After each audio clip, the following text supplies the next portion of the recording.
Xiaomi suddenly released a brand new tablet, the Xiaomi Pad 6S Pro 12.4. It's a rather low-key launch as there was not much fanfare, but the tablet itself is a rather interesting one as it packs yesteryear's flagship specs in a rather huge tablet size. So in this video, I will go through the tablet itself alongside with all of the features that all of the accessories have to offer, because I have 3 of them here: the stylus, the folio case, and also the keyboard case. Remember to subscribe because we don't have any sponsors, and liking and subscribing really do help us out a lot. So let's get started with the performance first. When we say yesteryear's flagship specs, we really do mean it, because this tablet comes with the Snapdragon 8 Gen 2 chipset. And the performance is genuinely amazing. We've already done a gaming test for this tablet, so if you want to watch it, then the link is at the top right corner there. And as stated in that video, the 8 Gen 2 doesn't have excessive heating issue like the new 8 Gen 3, and the tablet is practically a giant heatsink, so you won't encounter any heating issue at all. That means this tablet will rarely thermal throttle, and even if it does thermal throttle, the performance won't drop that much. The frame rate that we get from this tablet is really good and consistent. However, if the games do not support an external controller, then it will be quite a bad experience, because having such a big screen means that our fingers will have to reach those buttons in a very awkward manner. Certain games do let us reposition the buttons, which I think makes the experience a bit more bearable, but for example, take Genshin Impact, then yeah, that game doesn't support button moving, repositioning in the game, so yeah, my hand hurts when I play the game. And the next literal big thing about this tablet is the screen. As the name suggests, it comes with a massive 12.4-inch screen with a resolution of 3048 by 2032 pixels and up to 144Hz refresh rate. However, this is an IPS LCD screen. Using the original Color Pro color profile, we can get 97.15 and 70% of sRGB and DCI-P3 color gamuts respectively, but when we change it to the saturated color profile, it covers 99.76% and 95.67% of sRGB and DCI-P3 color gamuts respectively. Obviously, I've been using the saturated color profile since I got this tablet because I just like it that way, and the delta E number is also very low. As for the maximum brightness, this tablet can reach somewhere around 515 nits, and I think that is okay for day-to-day usage. It's just that if you want to use this tablet outdoors during a bright and sunny day, then that will be a problem. Oh, this tablet does have a pretty good size of bezel as well, so if you want to grab it with one hand, you can. Still, I just wish that this tablet is using an OLED screen. We really need an affordable tablet with an OLED screen in the market right now. By the way, the tablet does not come with any screen protector, so you will have to buy it yourself.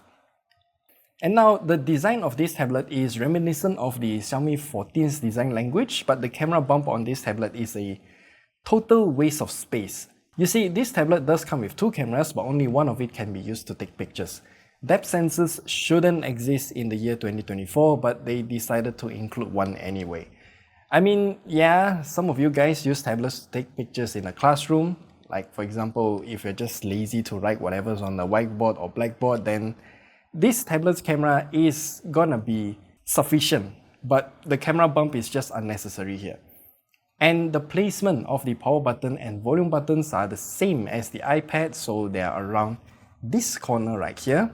And one thing that I don't like here is the thin profile of the power button, making it very difficult to press as it is just not obvious if you're just gonna feel for that button. This Xiaomi Pad 6S Pro also comes with a 10,000 mAh battery, and I have no idea what's the watt-hour value since they don't publish it anywhere on their website or the spec sheet. And this battery can last for about 11 hours in our standardized battery life test. This is to be expected since the screen is so big. Okay, the charging speed. I have quite a lot to talk about it here. So by default, if we just plug in the included 120 watts charger in the box to the tablet itself, then it can charge from 15% to completion in about 42 minutes. But charging by default means that it does not take advantage of the 120 watts speed. So we have to go into the settings menu, find this option, and then we can enable boost charging to take advantage of the 120 watts charger. But that will also damage the battery in the long term, because as you can see here, even Xiaomi tells you this warning right here. But if you do turn on the boost charging option, then it can reach to completion in about 37-ish minutes. Not that much faster if we're charging it to completion, but we can reach the 50% mark a lot faster compared to boost charging turn off. However, since Xiaomi uses a proprietary charging standard, it will only take in about 16 to 17 watts via USB PD, and it will take around 120 minutes to charge completely. I genuinely think that Xiaomi should at least support 45 watts of USB PD, so you can have better compatibility with other third-party chargers like this charger here, this Ugreen GAN charger. And the software, it's using the typical MIUI, I mean HyperOS software, just like their phones, but it does come with a few tablet exclusive features like this taskbar right here. And the taskbar is also not usable unless you use gesture navigation. I have no idea why there's such a limitation, but it's something that I discovered. By the way, remember iPad's Stage Manager feature? Xiaomi managed to copy something similar, but I think it's even clunkier than Stage Manager. And I can only open up to 4 apps at once. If you want a proper desktop mode in a tablet, then Samsung's DeX is still the undisputed king in this area here. Okay, now let's talk about the accessories here. So Xiaomi did send us the full set. So I have the case, which I think is pretty okay, since it is using the origami design and we can fold it to stand in portrait mode or landscape mode or in this drawing mode right here. The quality of this case is actually very good, and I like the strap here, so it can hold the stylus from falling off. The keyboard case, however, is not my cup of tea since it's using the standard kickstand design and it just eats up a lot of space. I mean, if you're planning to use this setup in a plane, then you just can't. The keyboard itself is pretty okay since it is springy, has good travel distance, and also has a backlight. I'm just not sure why the keyboard's brightness key is adjusting the tablet's brightness and not the keyboard's backlight brightness. The problem is that the stylus is left hanging when we snap it onto the tablet to charge, and that is the same issue as the iPad. You know what? Let me just show you here. This is the iPad Air with the Apple Pencil. It snaps into the tablet like this via magnets, but I can do this. For this tablet, if I put it onto the keyboard stand, yeah, this table is a bit messy right now.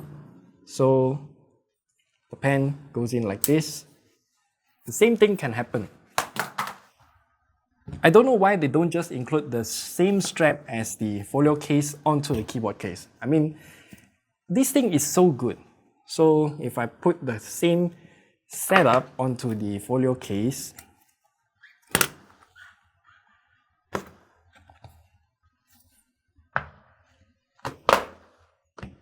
you see, the Xiaomi stylus goes here, and then there's a strap to secure it. No matter what I do, the stylus won't drop. Just add the damn flap to the keyboard case. That would be so much better. And the stylus itself is pretty standard, as there's not much to talk about it here. I'm not an artist and I just draw and write some stuff on it. And it works well enough, I think. It also has some customization options in the settings menu, but that's about it. And of course, a few more things to mention here. This Xiaomi Pad 6s Pro does come with a USB 3.0 port at the bottom, and it maxes out at 5 gigabits per second. It can also output display via that USB-C port, but it only mirrors the display even though we turn on the Stage Manager lookalike feature. There is no microSD card slot or audio jack, and that's about it with the Xiaomi Pad 6s Pro 12.4. Finally, is this tablet a good buy? Does it have a good value? Well, that is something that I cannot answer right now since I don't have the official prices for the tablet or all of the accessories. So I will leave them all in the description below and also the pinned comment, and I will also include my thoughts and opinions alongside with those prices in mind. All of these 3 accessories will also be available for sale, at least in the Malaysian market. So if you're interested to get those, I will also leave links down in the description as well. And that's about it. Remember to like and subscribe and check the pinned comment for our full opinion when the price is out. And do let me know, will you get this tablet or will you just get the Xiaomi Pad 6 without the S? So yeah, I would like to know your thoughts. So remember, like and subscribe, and we'll see you guys in the next video.